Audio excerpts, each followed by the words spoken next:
Hello everyone, and welcome to this video series on vectors.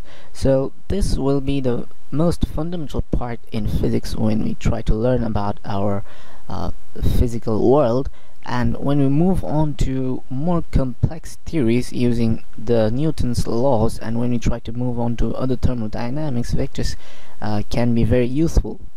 So as a very basic part, this can really help you in your courses if you are an engineering student.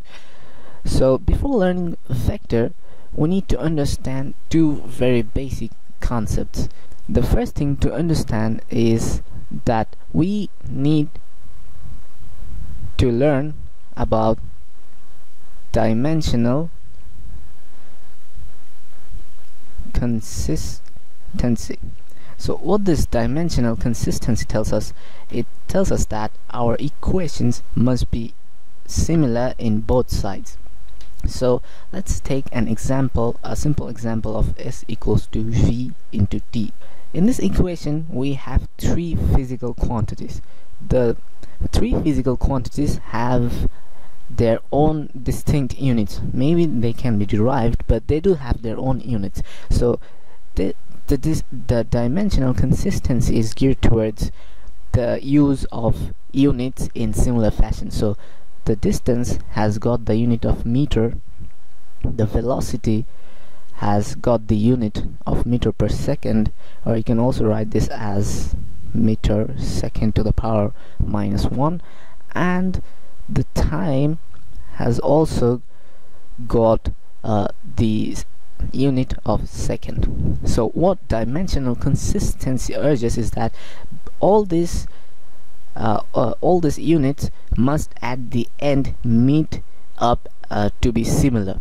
So if we try to put them together in our equation, this will give us something like this. So meter equals to meter per second into second. So this seconds will be cut off and we are left with meter equals to meter.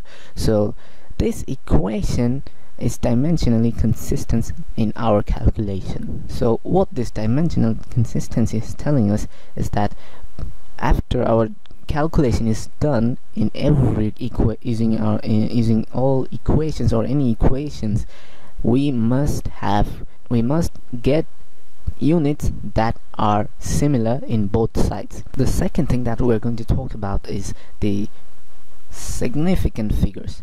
Although it would be very silly to talk it about, but there are cases where we make mistakes when it comes to calculations.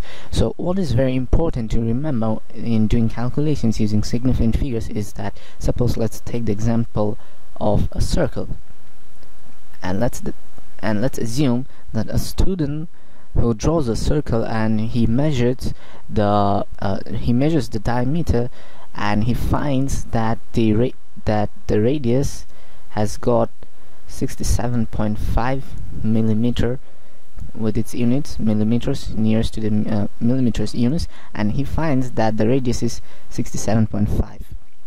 and now we already know that the value of pi is 3.14, and it goes up to 10 digits. If you punch it on a calculator, it also goes on to 1592654.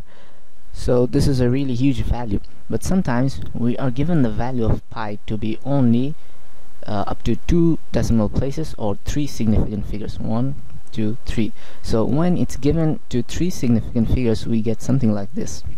Now when we calculate this value, and suppose we get a value of something like an imaginary area of something like, suppose 3 point something 012 centimeter. Let's just assume that we get that, although it's not correct. But what I'm trying to show in here is that when we are given the value in our question that this significant figure must be 3, our answer should not exceed the value that is given in the answer question, because our answers can't be more precise than our question. If we have a question that gives our values to be up to 2 decimal places, then our answers must also end up to 2 decimal places. It cannot end up to 10 decimal places, because it's genuinely incorrect, which means that our answers are more correct than our questions. So these are the basic 2 concepts when considering vector addition or any other calculations in physics. Now let's move on to vector additions. So every physical quantities can be put into numbers, can be measured into numbers, but they can be calculated in different ways. So there are different ways for calculating physical quantities. When it comes to like mass, we have got our measures. When it comes to volume, we have got our own measures. So when we come to calculating them in physics, we have got 2 different branches. So the first branch is known as the scalar quantity, and the second branch is known as the vector quantity. We won't be mostly focusing on scalar, because when we try to compute or calculate scalar quantities in physics, they are just basic arithmetics. But when we try to come towards calculating vector quantities, they need something more. So all physical quantities can be divided into 2 groups. They can be classified either into the scalar group, or they can be classified either into the vector group. When it comes to calculating vector quantities, we need to think about 2 things. And when it comes to physical quantities, like velocity or forces, they can be included as vectors. So why are they included as vectors? Because we need to measure not only how fast suppose a car moves, but we also need to measure in which direction that body or that car moves, in which direction that body is moving or is going to move. That's what vector quantity tells us. But when it comes to scalar quantity, it's just how fast it's going to move. So when we talk about vector quantities, certainly velocity is one of these quantities. But when we talk about scalar quantities, then we can think about the speed.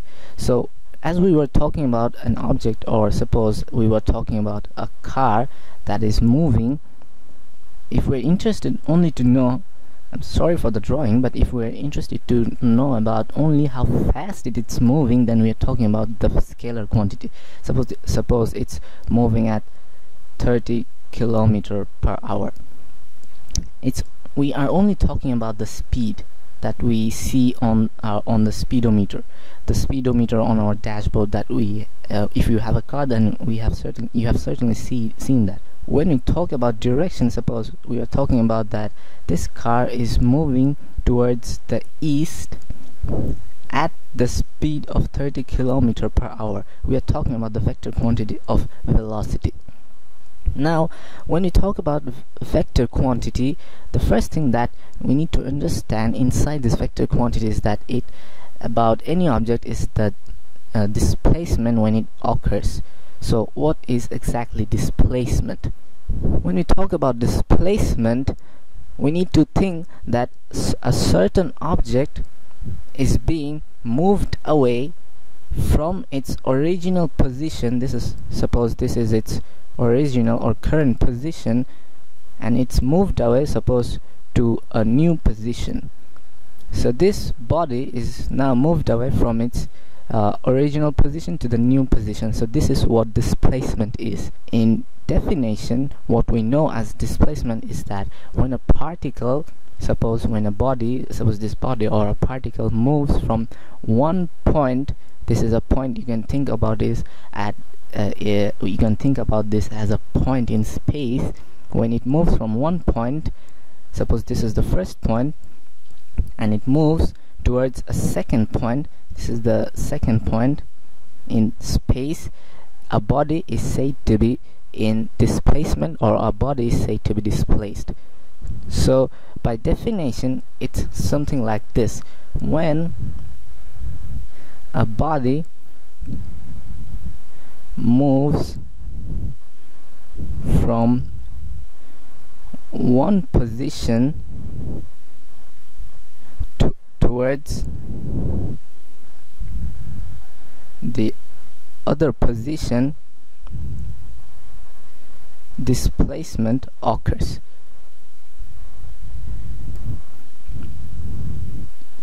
So definitely, if this body moves back towards this original position from its suppose it moves from its second point to the first point, then there is actually no displacement.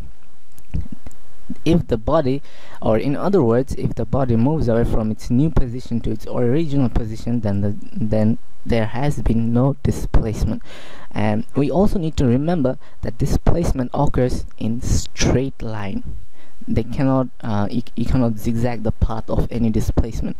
So suppose, let's take the example of your house in part of a city, and suppose let's take the example of your workplace.